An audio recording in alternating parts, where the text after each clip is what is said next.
s'est passé encore cette fois? Vous avez encore commis un autre crime? C'est la troisième fois cette semaine qu'on vous interroge. On m'accuse d'avoir volé le vélo qui était en face du centre de police. Je voulais seulement l'emprunter, j'allais le rapporter dans quelques semaines. Il me fallait un vélo, j'ai perdu ma voiture. Est-ce que vous avez reçu la permission du propriétaire pour ce vélo? Non, je ne crois pas. Vous savez que la loi vous interdit de faire ça, et c'est un geste très mal vu par la société. Vous avez commis un vol, madame. Je n'ai commis aucun vol. C'est un emprunt temporaire pour me laisser un peu de temps de trouver une autre voiture. Ce n'était pas votre vraie raison. Comment pouvez-vous me juger quand vous ne savez pas discerner l'honnêteté d'une femme et le mensonge? Ah, bien! Chère madame la voleuse qui semblait connaître parfaitement ce qu'est l'honnêteté, veuillez m'éclairer sur ce sujet. Avec plaisir, monsieur le policier, mais à une seule condition.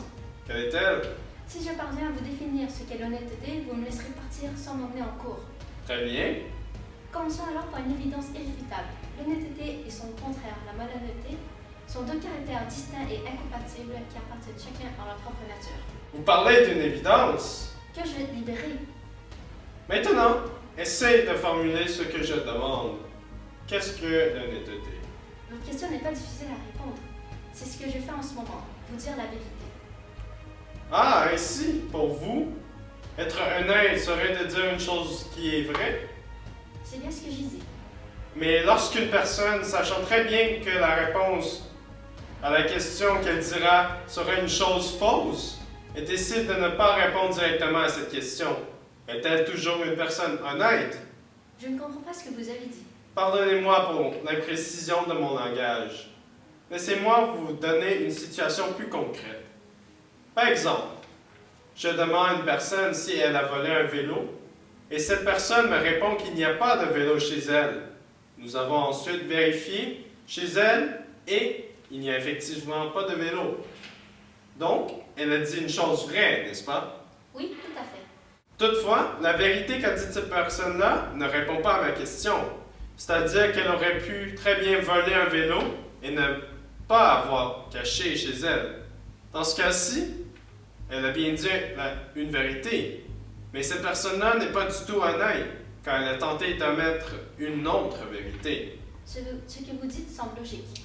Laissez-moi résumer ce que nous avons conclu jusqu'à présent.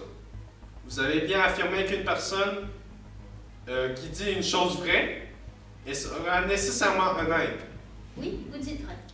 Vous êtes également d'accord que si une personne, malgré qu'elle dit une chose vraie, mais que celle-ci n'a pas de lien direct avec la question, elle n'est pas du tout honnête, puisqu'elle a tenté de cacher une autre vérité qui contredira ses affirmations.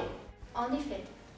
Eh bien, dans ce cas-ci, j'ai peur que vous n'avez pas répondu à ma question, puisque vous veniez de vous contredire avec les deux situations que nous avons mentionnées.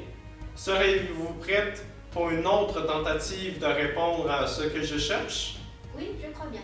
Et donc, moi j'ai dit que l'honnêteté est tout ce qui est conforme à une norme qui est socialement reconnue. Parfait! Cette définition me semble beaucoup plus complète et beaucoup plus avancée dans votre réflexion. Analysons votre nouvelle réponse ensemble. Très bien. Alors, vous dites que l'honnêteté est tout ce qui est accepté comme quelque chose de bien par la société, tant que l'acte que vous avez fait est considéré comme juste et équitable pour certaines personnes et n'est nécessairement honnête. C'est exactement ce que je veux dire. Vous êtes aussi d'accord que chaque personne est différente dans la société et que ce qui est juste et équitable pour l'un risque de ne pas l'être pour l'autre. Je suis tout à fait d'accord. Vous êtes donc en train d'affirmer que l'honnêteté diffère d'un individu à l'autre et que cette valeur dépend des autres valeurs d'une personne. Absolument, vous avez tout compris.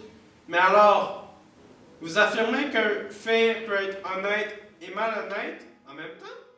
Pouvez-vous développer davantage votre question? J'ai des problèmes de compréhension. Pas de problème. Vous êtes d'accord qu'un objet peut être aimé ou détesté par une personne selon sa perception du monde et de sa personnalité? Oui, tout à fait. Vous approuvez aussi que la beauté puisse être relative. Un vêtement peut être beau ou laid aux yeux d'une personne. Cette affirmation semble claire. Eh bien, vous comprenez donc que l'honnêteté est aussi une valeur humaine.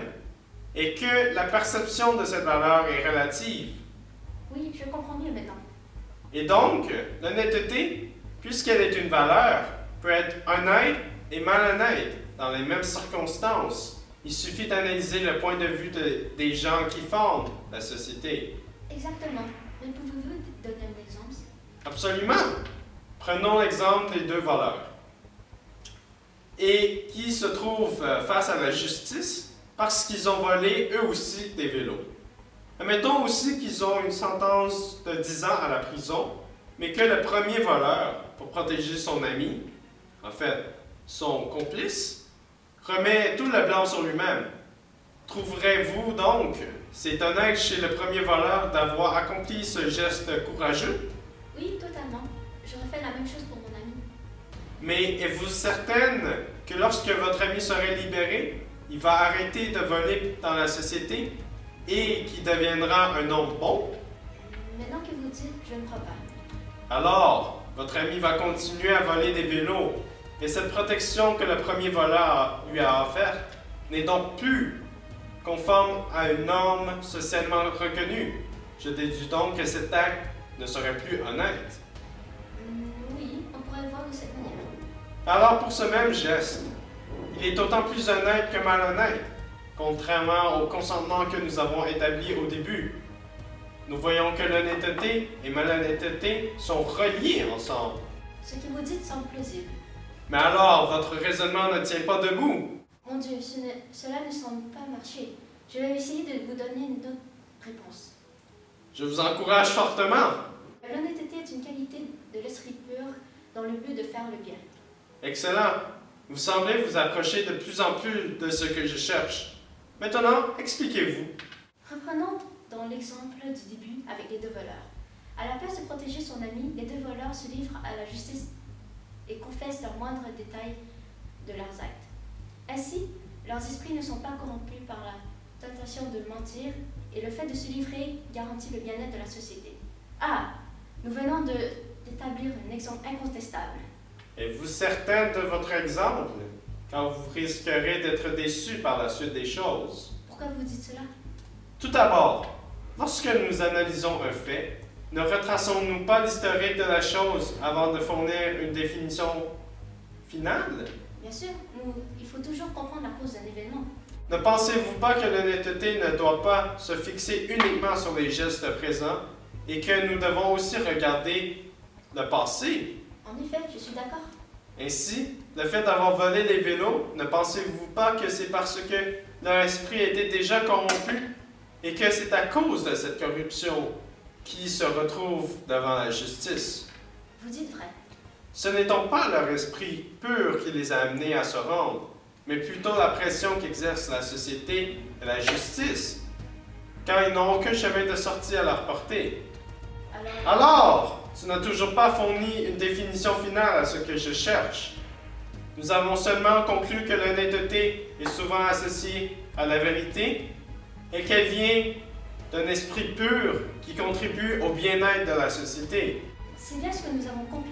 Rappelez-vous de notre entente du début? Oui. Pouvez-vous me la rappeler, s'il vous plaît? L'entente était que si je réussis à vous définir l'honnêteté, je partirai libre. Sinon?